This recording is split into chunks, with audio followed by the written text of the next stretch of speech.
Salut à tous, c'est Pelage de Lune et on se retrouve sur la chaîne pour une nouvelle critique de livre. Alors j'avais toujours autant la flemme de faire du montage, mais je voulais pas vous mettre un écran statique inintéressant, donc j'ai décidé, pour changer, de faire une vidéo avec prise de vue réelle. Donc nous y voici, oui je sais, je ne suis pas un chat, oui, je sais. Donc aujourd'hui on va pas parler de la guerre des clans, mais on va parler d'un autre livre qui vient de sortir, écrit par les Erin, qui est Renegades. Donc Renegades vient de sortir il y a 3 semaines, je crois à peu près, aux États-Unis. Bien sûr en anglais, du coup, il sortira, je pense, en France d'ici une semaine ou deux. Et donc pour vous présenter un peu le livre, moi j'ai pris la version hardcover, couverture rigide, parce que je le trouvais plus joli. Sur la version brochée, il y a une gommette verte dégueulasse qui dit par les créateurs de la guerre des clans, en gros. Donc là au moins je l'ai pas. Donc la couverture est sympa, par contre en dessous c'est un peu décevant, il y a globalement rien du tout, il y a juste écrit le titre sur la tranche, mais rien du tout. Et pour vous montrer rapidement l'intérieur, c'est écrit assez gros, de toute façon c'est de la littérature jeunesse donc c'est normal, et puis on a des petits dessins, alors il n'y a pas que des rats, hein. Il y a des chats aussi, sur les en-têtes de chapitres, des grenouilles, voilà, c'est des petits animaux. Donc voilà, pour l'objet livre en lui-même. Mis à part ça, cette vidéo, elle va être en 2 parties. Il va y avoir une partie sans spoil et une partie avec spoil, parce qu'il y a globalement quelque chose qui se passe à la moitié du livre, que je trouve assez intéressant, que je m'étais pas fait spoiler moi-même, et je pense que j'ai plus apprécié ma lecture en ne sachant pas à quoi m'attendre. Donc je préfère vraiment faire une partie sans spoil ni rien, mais après, libre à vous de regarder la deuxième moitié. Donc pour l'instant, on va être dans la partie no spoil. Donc pour présenter un petit peu rapidement l'histoire et l'univers, on va suivre 2 sœurs qui sont Willow et Luna. Donc Luna qui est sur la couverture et Willow, bon c'est peut-être un petit peu petit, et peut-être un peu flou si je bouge trop du focus, mais donc on la voit à l'arrière du livre. Donc ces 2 sœurs qui ont toujours vécu ensemble. Et l'histoire va alterner entre leurs points de vue, c'est-à-dire un chapitre ce sera Luna, un chapitre ce sera Willow en alternance. Cette alternance est intéressante d'ailleurs parce qu'elles sont pas tout le temps ensemble, donc forcément, et il y a des moments où on préfère voir ce qui se passe d'un côté ou de l'autre, donc c'est intéressant. Au niveau de l'univers, toute l'action se passe dans une ville qui doit être, je pense, une ville d'Amérique parce qu'il y a des ratons laveurs et des coyotes, qui ne sont pas du coup des animaux qu'on trouve ailleurs, même si ça se trouve, c'est un univers fictif dans lequel tous les animaux sont présents au même endroit. Je ne sais pas. Il ne précise pas du tout, là, pour le coup, la culture. On ne sait pas trop, des humains en tout cas. Donc on ne sait pas si on est dans un pays fictif ou si on se trouve quelque part en Amérique. Donc du coup, qui dit ville dit des humains. Donc comme il peut y en avoir dans la guerre des clans, mais là, ils sont quand même un peu plus présents dans le sens où, forcément, comme on habite dans une ville, il y a plus d'humains. Donc ils sont plus... Enfin, c'est pas qu'ils en rencontrent plus, mais c'est que leur présence se fait plus sentir, quoi, parce qu'ils sont pas dans les bois, donc forcément, ils sont au milieu des maisons, des charges, des trucs. Donc il y a vraiment plus la présence humaine dans ce livre-là qu'elle ne peut l'être dans la guerre des clans. Et pour finir donc, dans Renegades, il y a un système de magie qui s'appelle l'anima, et à laquelle certains animaux ont accès justement, donc ils peuvent développer des pouvoirs grâce à cette magie, donc il peut y avoir par exemple de la téléportation, des choses comme lire dans les pensées, ou alors dans l'esprit. C'est pas très clair parce que forcément on a eu qu'un petit tome, c'est le début, on découvre aussi en même temps que les personnages justement tout ce système de magie, comment ça marche exactement, quelles sont les règles.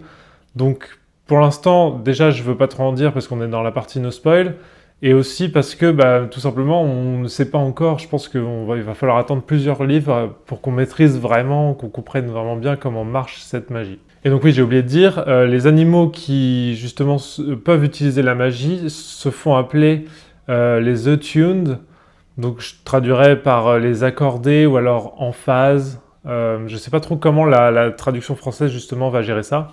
Et j'en profite pour dire que du coup je l'ai lu en anglais forcément comme c'est la seule version disponible.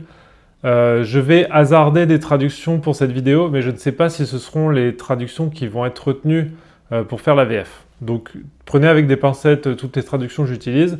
Forcément, ce ne sera peut-être pas les traductions définitives, mais au moins ça me permet de parler du livre en français. Donc globalement, avant de commencer ma lecture, je me suis posé 2 questions majoritaires. La première, c'est est-ce que ça va être suffisamment détaché de la guerre des clans pour que ce soit intéressant ? Parce que bon, les Erin, du coup, elles ont écrit La Guerre des Clans, puis il y a eu d'autres séries. Il y a eu Survivors, La Quête des ours, Je me rappelle plus de l'autre avec les pandas en Asie. Mais bref, il y a eu plusieurs séries et là on revient sur une série dont les personnages principaux sont des chats. Donc je me suis demandé, est-ce que ça va être une espèce de parodie de la guerre des clans en moins bien? Est-ce que ça va vraiment se tenir? Est-ce que ça va être suffisamment différent pour que j'ai pas l'impression de lire juste un espèce de spin-off qui copie la guerre des clans pour essayer de faire racheter une deuxième série aux gens? Donc ça, c'était la première question. La deuxième question, c'était est-ce que ça va être aussi maîtrisé d'un point de vue du style et de l'histoire surtout que la guerre des clans? Et donc, on va y répondre un petit peu, alors, sans spoiler toujours. La meilleure manière dans laquelle je pourrais décrire en fait Renegade, c'est un espèce de mélange entre la guerre des clans et Foxcraft. Donc, Foxcraft qui était une trilogie sur les renards, écrite par une autrice dont je me rappelle plus bien le nom. Non, je vais pas y arriver. Je le mettrai à l'écran. Et donc Foxcraft, qui était une trilogie donc par une des anciennes autrices de la guerre des clans, je crois, qui parlait de renards. Et donc de la guerre des clans, on retrouve justement ce système un peu où il y a des clans. Alors dans ce livre-là, ils appellent pas ça des clans, ils appellent ça des coven en anglais. Je pense pas que la bonne traduction soit couvent, mais je pense pas que la VF garde coven parce que ça n'existe pas vraiment en français le mot. Donc je sais pas par quoi ils vont traduire, mais en gros c'est l'équivalent des clans dans la guerre des clans. Mais ils sont quand même moins centraux, c'est-à-dire qu'il n'y a pas toutes ces histoires de code de guerrier, c'est pas ultra hiérarchisé, chef, lieutenant, guérisseur, guerrier, apprenti, machin. Donc c'est pas aussi central à l'histoire, même si donc Renegade c'est un de ces coven, et comme c'est le titre de la série, bon j'imagine que les coven vont rester en toile de fond, ça va pas disparaître au tome 3. Mais donc en tout cas c'est moins central que la guerre des clans. Après, donc il y a toujours cette organisation par clan. Il y a ce côté aussi un petit peu construction de l'histoire qui ressemble à la guerre des clans, dans le sens où on commence ce livre-là par une vision, / prophétie, appelez ça comme vous voulez. Donc ça ressemble un peu à la construction des livres de la guerre des clans, justement. Et puis pour le côté Foxcraft, j'ai trouvé déjà... Alors déjà, il y a le système de magie qui est très présent dans Foxcraft. C'est très différent de la magie qu'il peut y avoir dans la guerre des clans. Sans trop spoiler, il y en a, mais on n'est quand même pas sur le même style. Là, c'est vraiment conscientisé par tous les animaux. Ils savent qu'ils ont de la magie, ils leur donnent un nom et tout. Il y a le côté, les animaux peuvent communiquer entre eux. Alors dans Foxcraft, je me rappelle plus si c'était tous les animaux. Je sais juste que les renards et les loups pouvaient communiquer.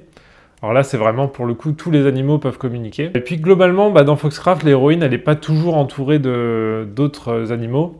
Et là, c'est un peu pareil. Des fois, les Willow ou Luna sont un peu toutes seules, et donc ça fait un peu plus épopée solitaire qu'on n'a pas trop dans la guerre des clans. Parce que la guerre des clans, en général, soit c'est des groupes de chats entre eux, soit les chats sont globalement dans un environnement toujours avec les clans, avec d'autres groupes. Donc là, il y a un côté un petit peu plus solitaire. Donc pour conclure, j'ai trouvé que ça se détachait suffisamment de la guerre des clans, d'un point de vue de l'univers, d'un point de vue de la manière dont c'est construit comme histoire, et dans la mesure où les personnages sont très différents. Donc j'ai pas eu l'impression de lire un sous la guerre des clans. Et donc pour donner mon avis sans spoil sur le livre, j'ai beaucoup apprécié l'univers, j'ai beaucoup apprécié les personnages, j'ai beaucoup apprécié l'histoire aussi, et franchement, ça m'a donné envie de lire la suite. Donc j'achèterai sans me poser de questions le tome 2 quand il sortira, en fin d'année je crois, prévu pour novembre, quelque chose comme ça. Et je vous encourage à le découvrir. Alors si vous maîtrisez bien l'anglais, vous pouvez le tenter en anglais. Sinon, j'imagine que la VF va arriver d'ici quelques années. Donc n'hésitez pas à le tenter. Franchement, juste au moins le tome 1 pour voir si ça peut vous plaire. Et puis nous, on va passer à la partie spoil de la vidéo. Donc si vous allez plus loin, j'imagine que ça vous va de connaître un peu plus en détail ce qu'il y a à l'intérieur du livre. Je mettrai un timecode pour la fin du spoil, mais bon, a priori, ce sera juste au revoir, donc vous pouvez partir maintenant si vous voulez pas vous faire spoiler. Donc maintenant qu'on est en partie spoil, je vais pouvoir vous détailler comment j'ai vécu l'histoire. Globalement, pour moi, il y a deux grosses moitiés à Renegade. D'ailleurs, j'ai pas précisé, j'ai oublié. Le premier livre s'appelle The Magic Awakens, donc la magie s'éveille, ce qui est un bon titre, ça correspond bien. Donc justement, cette première moitié de livre, en fait, on suit donc Luna et Willow, les deux sœurs, qui découvrent un peu tout ce monde. Le monde des Coven, la magie, qu'est-ce que c'est que l'anima. Donc c'est un peu la découverte, forcément, des héroïnes de l'univers, mais en même temps du lecteur. On découvre ensemble.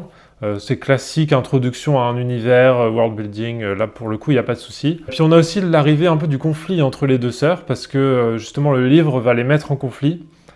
Et j'ai trouvé que cette partie était peut-être la plus négative du livre, dans le sens où le conflit entre les deux sœurs a été un petit peu forcé. Ça ne faisait pas naturel. Elles s'engueulaient sur des choses un peu... des broutilles, j'ai trouvé, ou des choses un peu forcées. J'ai trouvé globalement que leur conflit était un peu bizarrement amené. Mais donc le livre s'en sort justement à la moitié, fait intervenir donc, ce qui s'appelle la conclave. C'est 5 crapauds en gros. Et les 5 crapauds décident que seulement une des deux sœurs peut rester avec les Coven. Et donc du coup ça fait une externalité qui force un peu justement ce conflit entre les deux sœurs et qui fait qu'elles vont se séparer. Et donc heureusement que l'histoire a trouvé justement cette chose externe pour les forcer à se séparer, sinon j'aurais trouvé ça un peu trop forcé, un peu trop grossier. Mais bon, du coup l'histoire s'en est plutôt bien sortie de ce point de vue-là. Et donc à partir de ce moment-là, justement, ça arrive à la moitié du livre, les deux sœurs se séparent. Et là, il y a eu vraiment un autre tournant. Parce qu'à partir du moment où elles se séparent, je trouve que l'histoire prend beaucoup plus d'envergure. Et c'est vraiment là où le roman a trouvé sa force et a commencé à vraiment m'investir. Plus qu'au début, parce que forcément, le début, la partie création de l'univers, mise en place de l'univers, c'est important.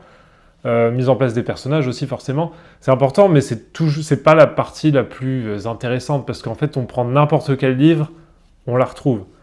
Là il y avait vraiment, à partir de la moitié, c'est le moment où hop, ça y est, ça devient intéressant, je suis investi dans les personnages, l'histoire commence à vraiment prendre de l'ampleur, et c'est à partir de là où moi j'ai vraiment apprécié ma lecture. Et donc c'est là où il y a vraiment la surprise pour moi du livre que j'ai pas voulu spoiler dans la partie non-spoil, c'est qu'il y a l'arrivée d'humains. Et donc pas d'humains en tant que juste dans le coin, dans le fond.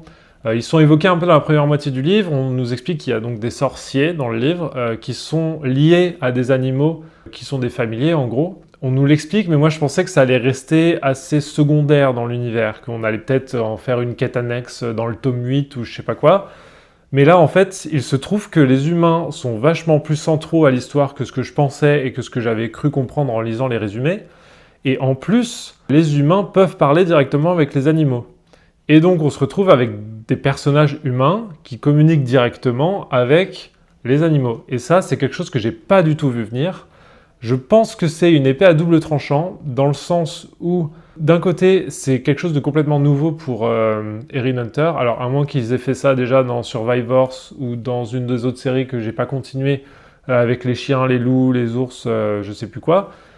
Mais c'est quelque chose de vraiment nouveau, donc forcément ça décuple un petit peu les enjeux. Mais je pense que ça va peut-être pas plaire à tout le monde, dans le sens où il y a peut-être des lecteurs ou des lectrices de Erin Hunter qui sont là plutôt pour le côté 100% animaux, qui justement lisent ça parce qu'il n'y a pas d'humains. Donc là pour le coup, on est un peu dans un entre-deux, où c'est centré sur les animaux, ce sont des animaux qui sont des personnages principaux, mais il y a quand même des humains, et les humains ne sont pas juste une toile de fond, c'est des personnages à part entière.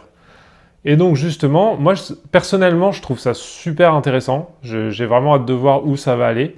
Mais je pourrais comprendre que ce soit pas la tasse de thé de tout le monde, en tout cas pas ce que les gens recherchent forcément dans un livre de Erin Hunter. Et donc pour résumer, moi je suis super intrigué par les deux moitiés de l'histoire dans laquelle le livre se termine. Parce qu'on a d'un côté donc l'histoire de Luna qui a rejoint le Coven des Renegades. On sous-entend à la fin du livre qu'elle va sans doute devenir chef, ou du moins à une place très importante de ce coven. Et moi, ce qui m'intrigue beaucoup avec ce coven, c'est que donc, leur idéologie, leur philosophie, c'est de mettre la liberté au-dessus de tout.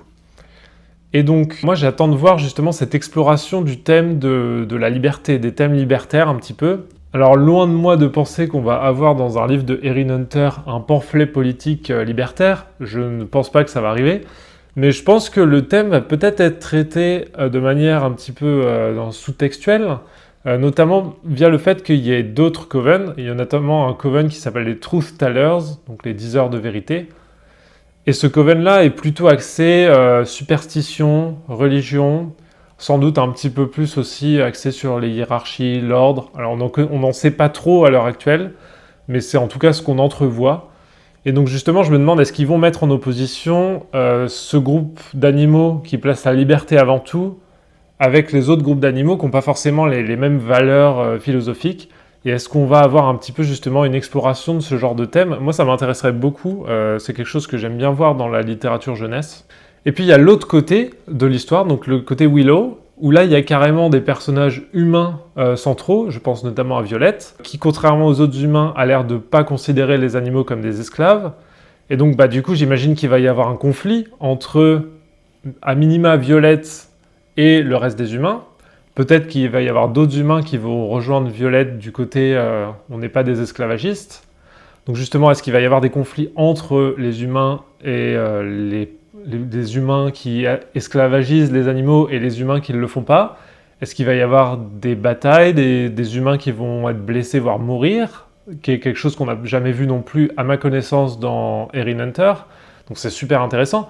Moi, j'ai envie de voir jusqu'à où ils vont aller justement avec ce genre de conflit. Et tout autour des humains, il faut aussi un petit peu, j'attends qu'il y ait une précision de comment la magie marche. Parce qu'au début du livre, ils nous expliquent que les humains ont besoin des familiers pour avoir accès à la magie. En fait, les familiers sont une espèce d'intermédiaire entre la source de magie et le fait que les humains puissent utiliser cette magie. Mais à un moment de l'histoire, il y a la mère de Violette qui, son familier se fait tuer et on comprend qu'elle peut encore utiliser la magie parce que juste après, elle utilise la magie. Donc du coup, comment ça marche? C'est pas encore super clair, j'attends des précisions là-dessus. Et donc à la toute fin du livre, on finit sur une vision, en fait comme on a commencé le livre, qui laisse présager qu'un soleil noir, un soleil sombre, va venir faire flétrir, voire dépérir les deux sœurs, donc Luna et Willow. Je ne sais pas ce à quoi ça pourrait référer. Moi, il n'y a rien qui m'a parlé dans tout ce premier tome qui m'a évoqué un soleil sombre. Donc ça va peut-être être une menace qu'on ne connaît pas encore, qui va arriver dans le tome 2. Je pense que c'est un teaser du tome 2 en gros. Mais au moins, l'histoire ne se finit pas en cliffhanger. Ça ne s'arrête pas au milieu d'une action en mode maintenant, si vous voulez savoir comment... est-ce que le personnage va survivre ou quoi? Faut acheter le tome 2. Non, ça se finit à peu près bien. Donc c'est aussi quelque chose que j'apprécie. C'est le cas pour la plupart de la guerre des clans. C'est pas des cliffhangers en mode achète le deuxième sinon tu sauras jamais. Donc c'est pas mal. Et globalement ça se finit comme ça. Moi j'ai beaucoup apprécié, je l'ai déjà lu. Et donc voilà, moi c'est tout ce que j'avais à dire sur ce tome 1 de Renegades. Merci beaucoup d'avoir regardé la vidéo.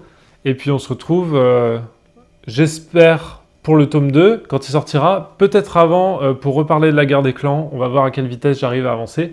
En tout cas, merci beaucoup d'avoir regardé la vidéo. Et à la prochaine.